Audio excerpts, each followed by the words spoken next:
আসসালামু আলাইকুম। বিশ্বনাথের অন্তর্ভুক্ত এই মুহূর্তে আমরা বাইপাস রোডে অতিক্রম করছি।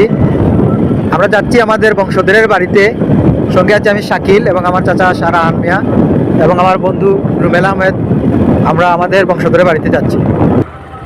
আমরা এই মুহূর্তে বাইপাস রোড অতিক্রম করে বৈদ্যাখাপন রোডে আমরা গ্রামের রোডে ঢুকছি।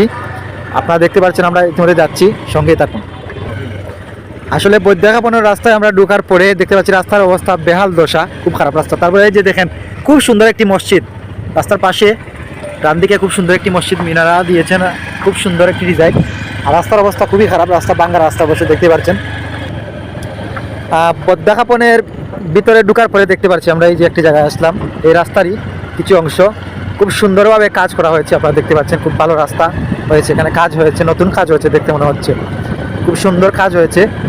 আমরা আমাদের যে গন্তব্যস্থান, আমরা যে আওলাদের বাড়ি বংশধরের বাড়ি, সেখানে আমরা প্রায় চলে এসেছি। আমরা ইতিমধ্যে ভিতরে ঢুকবো। আপনারা দেখতে পাচ্ছেন আমরা এই যে আমরা বাড়ির রাস্তায় ঢুকলাম, এটাই হচ্ছে আমাদের বংশধরের বাড়ি।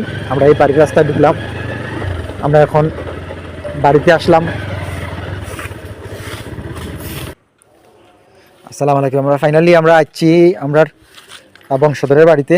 আমরা বংশধরের এখানে আমরা চিরনিদ্রা সাহিত্য আছেন আমাদের বংশধরের সদস্যগণ, আমাদের আলে আওলাদ। আমরা ইতিমধ্যে আসি আমাদের রোজা মুবারকে, আমাদের বংশধরের রোজা মুবারকে। অবশ্যই দেখতে পাচ্ছেন আমাদের পুরাতন বাড়ির, এই যে দেখতে পাচ্ছেন কয়েক শত বছরের পুরাতন এই বটগাছ। শুধু এটা নয়, এটার দিকে আরেকটি আছে, এটা থেকে বড় হচ্ছে এটা। এই যে দেখতে পাচ্ছেন প্রচুর বড় গাছ। ডান পাশে পুকুর পাড় রয়েছে। এখানে আমরা বেড়াতে আসলাম বহুদিন পর। আমি মাঝে মধ্যে আমি আসি, কয়েক মাস পর পরে কিন্তু আমি আসি। আমার চাচা শাহরাহান মিয়া উনিও আসেন, আমরা বেড়াতে আসি। এই যে দেখতে পাচ্ছেন ওনারাও জিয়ারত করছেন, আমিও জিয়ারত করব। এখানে চিরনিদ্রা সাহিত্য আছেন আমাদের বংশধরের সদস্যগণ। শুধু এটা নয়, আমাদের আরেকটি বাড়ি রয়েছে পুরাতন বাড়ি, সেখানেও আমাদের একজন অলি সাহিত্য আছেন, আমরা সেখানেও যাব ইনশাল্লাহ। এই যে দেখতে পাচ্ছেন আমাদের পুরাতন মুকাম বাড়ি। আমরা ইতিমধ্যে আছি বিশ্বনাথ বরখাপন, এটাকে আহমদাবাদ মৌজা বলে, আহমদাবাদ মৌজা, বিশ্বনাথ পৌরসভার অন্তর্গত এটা।